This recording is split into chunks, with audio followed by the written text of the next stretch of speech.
something new that needed to be done.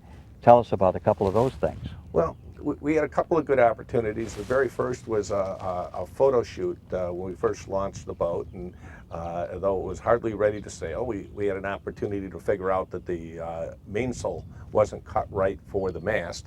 So we got that fixed, and the next time that we went sailing was the Bayview One Design Regatta.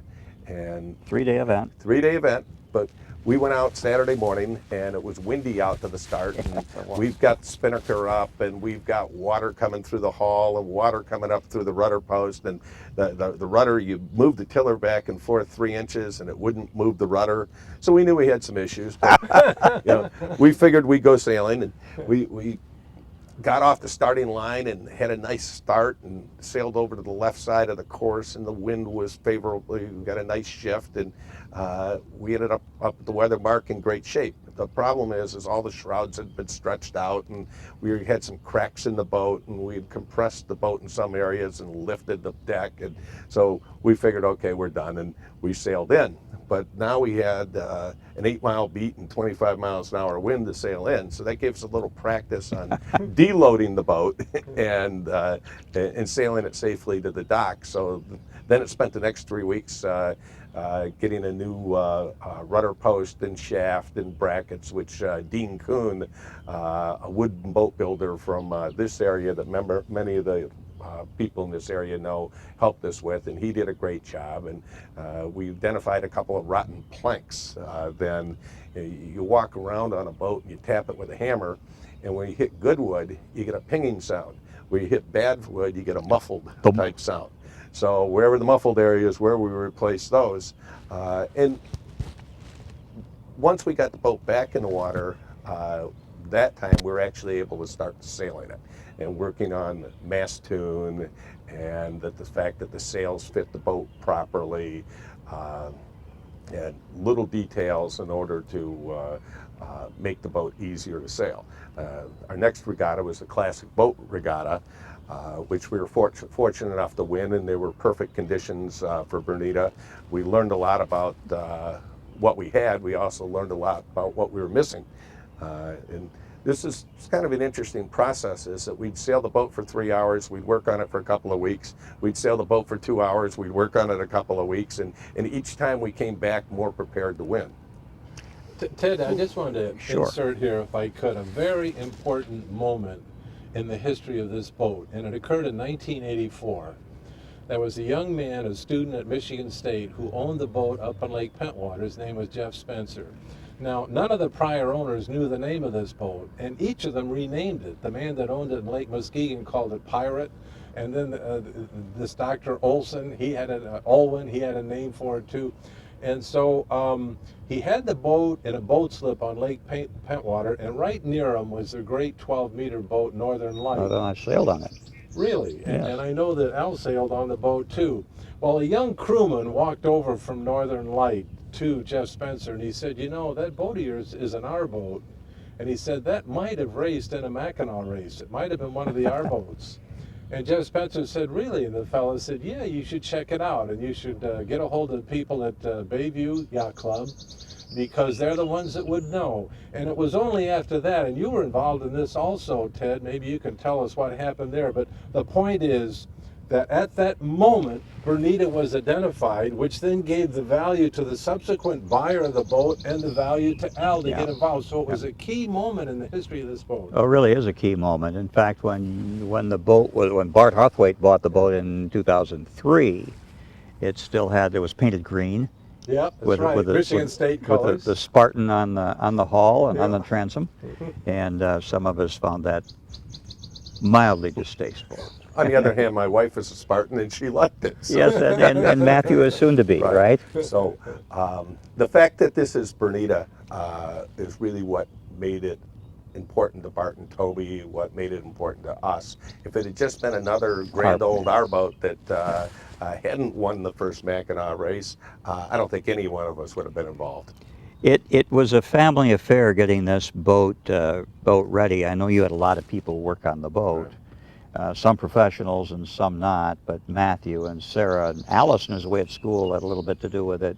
your father-in-law. Talk about that. Right. Well, our 17-year-old son Matthew really took this on as a project, and he had some time after school, and he would hustle on down here, and he installed a lot of the wood underneath the decks and a lot of the wood that we used to tie a series of ribs together so the loads would be on 3 or 4 ribs instead of one, and those types of things. He did a lot of this with his grandfather, who lives in Eaton Rapids, Bob Lemire, and Bob would drive down so that he'd be at Bayview at 3 o'clock right after Matthew got out of school. They'd work till 6 or 7 o'clock at night.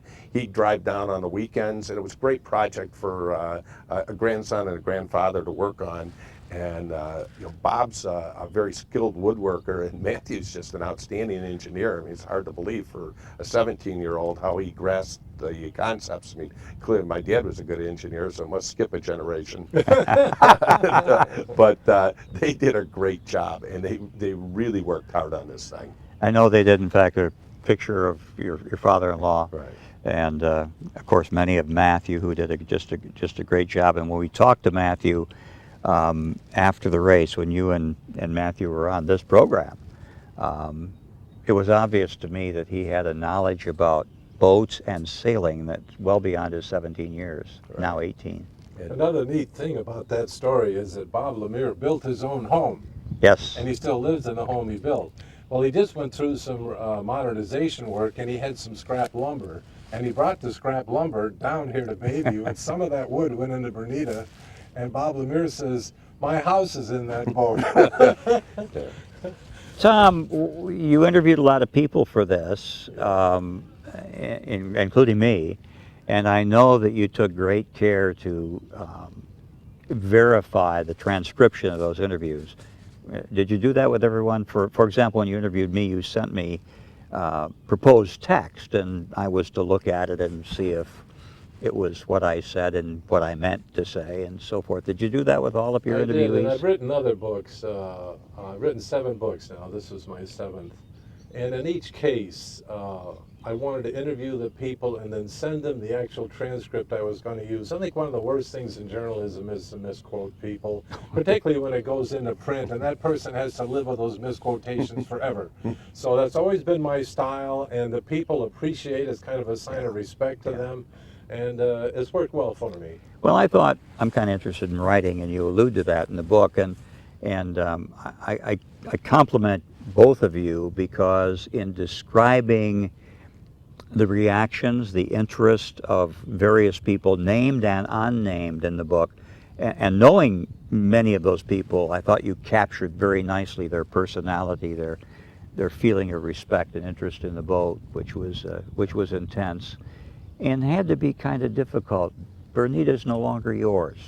Well, I don't know that it's that hard. I'm sure it was harder on Matthew than it was on me. Yeah. Within seconds after buying the boat, I'm already thinking about my exit strategy. That's the pragmatism now. That's the BBA. Yeah. For me, this is all about getting the boat ready to race, going out and doing something that had never been done before with 2 of my best friends and our sons. And it wasn't going to be keeping the boat and wanting to race it again in the future. This is a one-time shot. We were either going to pull it off this year or it wasn't going to happen. And so you did. So we did. And a lot of that certainly has to do with Fred, Ken, Ward, Connor, and Matthew.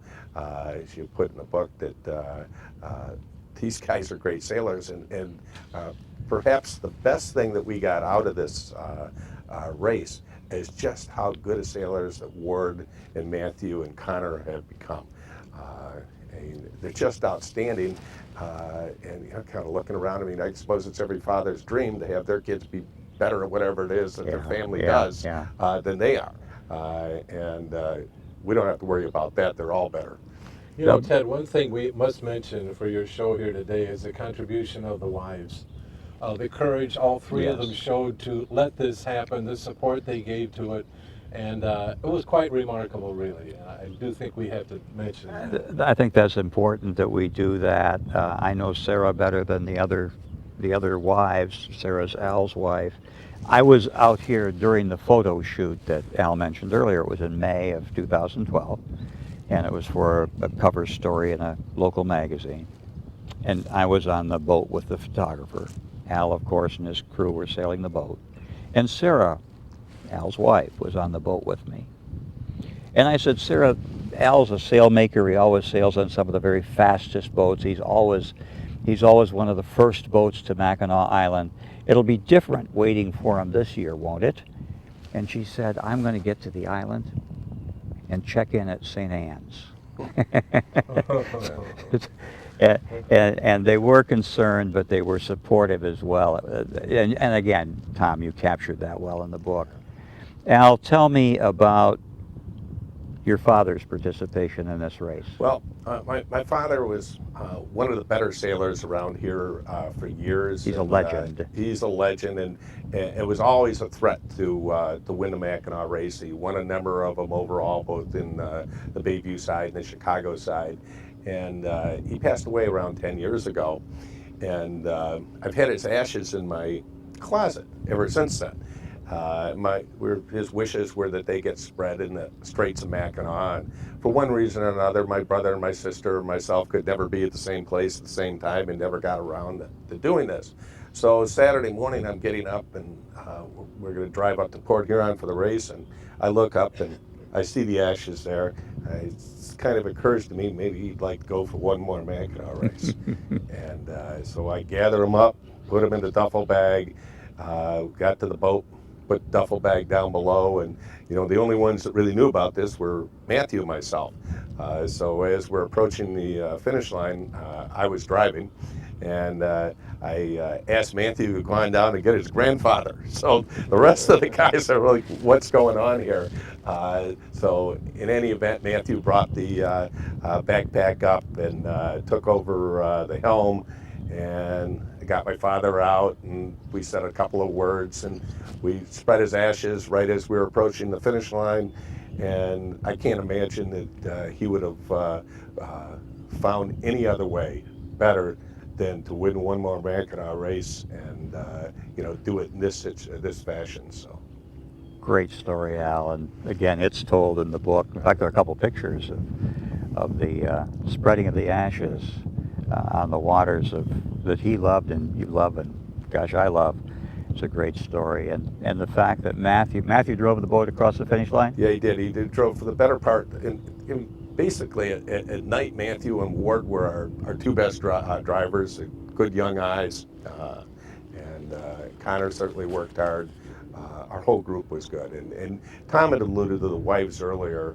Sarah did a lot to make this whole thing happen. One is that she never once told me that she thought this was crazy. She was supportive of the whole thing, and as you might imagine, that the last month or two into this, that it possessed a lot of my time because at that point I said, hell with anything else, we're going to get this done. So she took over the lion's share of the responsibilities at work and everything else that a family has to do. So she was a pretty big part of this. And certainly she was. A number of her pictures here. This is the book. It's available at Bernida.com, BernidaBook.com. And I could talk about the book forever, but we don't have time. Thank you both for being here. We'll see you next time right here on Great Lakes Log.